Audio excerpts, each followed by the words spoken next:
紫の鏡。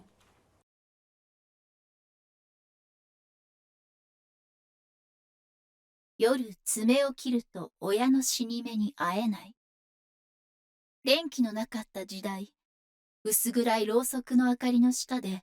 刃物を使う危うさを心配した親心から生まれた迷信と言われています。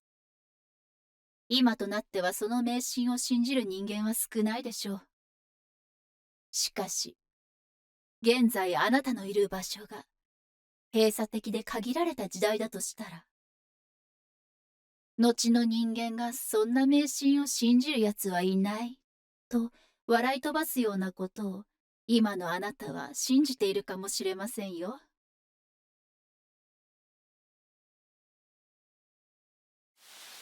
私の実家がある村にはくぐってはいけない鳥居があります。その鳥居は村の玄関口から先にずっと進んだ山のふもとにあります。その鳥居の周りにはいつも霧がかかっており、奇妙な彫刻や文様が刻まれています。私の兄は好奇心からか、嫌がる私を何度も鳥居まで連れて行こうとしていました。その都度、母や村の人が兄を止めてくれたそうです。その後も兄は何かに取りつかれたように、自分よりも年下の子を見かけると鳥居に連れて行こうとしていました。兄の瞳はうつろで、笑顔を浮かべながら子供たちにささやきかけていたそうです。村の掟を守れない兄の存在を村人たちはよく思うわけもなく、毎日のように村長が私の家を訪れては、兄を一人で外に出さないよう両親にきつく言っていたようです。そうして兄は村の人たちの目を気にして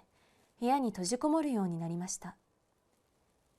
兄も年齢を重ね、両親との関係が悪化していくにつれ、私はこの家を早く出たいと思うようになりました。そして大学進学を機に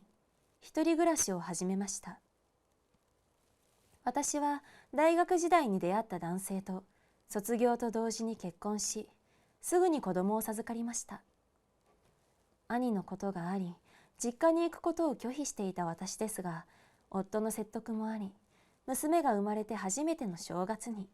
久しぶりに帰省することにしました。兄は相変わらず部屋にこもったままでしたが、娘のおかげで両親に笑顔が戻りました。数年間空白だった親子の時間を埋めるため、それからはなるべく実家に戻りました。兄のこともあるので、安心できるまでは必ず夫も一緒でした。娘の成長を見せることが今できる親孝行かなと、両親の笑顔を見ながら考えていました。娘が5歳になった年末のことです。夫は仕事の関係で一緒に行くことができず、私と娘だけで帰省することになりました。その夜は長旅と娘の相手で疲れていたこともあり、早めに休みました。夜遅くにガラガラという玄関の開閉音で目が覚めました。実家は古い家だったので、引き戸の音は家中どこにいても大きく反響して聞こえます。こんな夜中に両親が出ていくはずもないなぁと思いながら頭を上げると、隣で寝ているはずの娘の姿がありません。血の気が引き、一気に目が覚めました。家中を見渡しても娘はいませんでしたが、兄もいないことに気づいた私は直感的にあの鳥居のことを思い出しました。刺すような冬の寒さが私の心臓を貫き、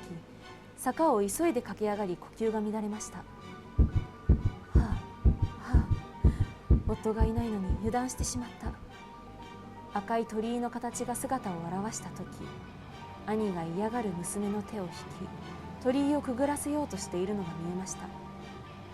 お兄ちゃん、やめて。息が上がっていた私の声は口元のすぐ先で擦れてなくなり、兄の耳にまで届きませんでした。とうとう娘は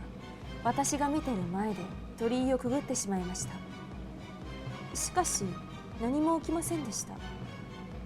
がっかりした兄は「なんだ」と言いながら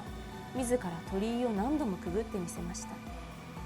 私も何もなかったことに安心して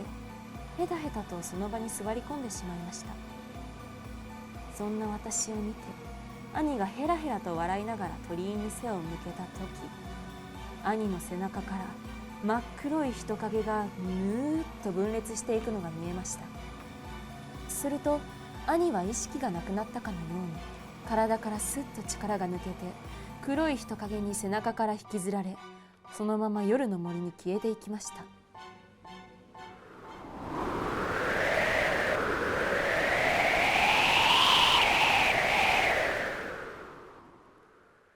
しばらく呆然とその様子を見ていましたが、泣きすする娘に気づいてすぐに抱きかかえ、急いでその場を離れました。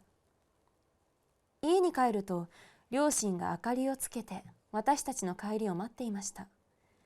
二人は疲れ果てて泣きじゃくる私と娘を優しく抱き寄せました。翌日に夫も到着し、ようやく落ち着いた私たちに両親は村を離れるようせかしました。夫が来たばかりなのになんでと尋ねても早く帰れの一点張り。見たことのない両親の圧に押されて私たちは泣く泣く村を離れることにしました。村での出来事が何か引っかかったので、後日村についてネットに情報がないか調べてみました。そしたらとある掲示板に元村人らしい人からこんな投稿があったんです。何があるかわからないから以下自己責任で、俺の村にはくぐってはいけない鳥居がある。鳥居の向こうには鏡が祀ってあり、鳥居をくぐる者を見張っている。悪人が鳥居をくぐると別の世界に連れて行かれる。だから善悪の区別がつかない子供は絶対にくぐってはいけないって言われてる。あと、お前ら分別ある大人だから大丈夫だと思うが、この話を成人するまで覚えていると鏡の魔力に取りつかれるらしい。子供がこれを見てたらすまん、忘れてくれ。これを読んで私は子供の頃に両親が鳥居や兄のことを話したがらなかった理由が分かった気がしました。でもこの話が本当だとして、私の娘が兄に連れ去られた時、なぜ両親は私と一緒に兄を止めてくれなかったんだろう。思い返せばあの状況で両親が気がつかないはずがありません。もしかして両親は私の娘を犠牲にして兄をどうにかしようとしたんでしょうか。そう考えるともう村には両親のもとにも帰りたく